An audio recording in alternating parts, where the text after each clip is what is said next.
ఆర్ఆర్ఆర్ అనే పాటకు ఆర్ఆర్ అనే సినిమాకు ఆస్కార్ అవార్డు వచ్చింది.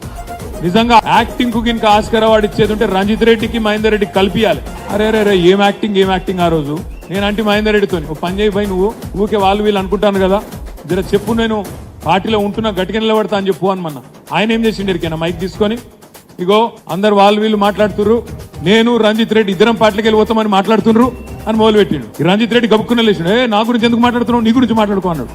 ఏం యాక్టింగ్ అంటే నేను పరిశాన్ బా ఎంత గట్టి వాళ్ళు ఉన్నారు ఇద్దరు అనుకున్నా. ఇవాళ ఒక ఆయనేమో మల్కాజ్గిరి ఎంపీ అభ్యర్థి, ఇంకొక ఆయనేమో చేవెళ్ళ ఎంపీ అభ్యర్థి కాంగ్రెస్. ఆలోచించండి, ఇంత ద్రోహం, తల్లి పాలు దాగి రొమ్ము గుద్దే ద్రోహం. ఒక ఆయననేమో జీవితంలో మొదటిసారి మంత్రి చేసింది కేసీఆర్. అట్లాంటి వ్యక్తిని ఒకసారి కాదు 2 సార్లు మంత్రి చేసిన నాయకుడు కేసీఆర్ గారు. గడ్డం రంజిత్ రెడ్డి ఎవరో ఈ ప్రాంతంలో ఎవరికి తెలియదు. అట్లాంటి ఒక అనామకుడిని తీసుకొచ్చి ఇక్కడ ఎంపీగా నిలబెట్టింది కేసీఆర్, గెలిపించింది మీరు. ఈ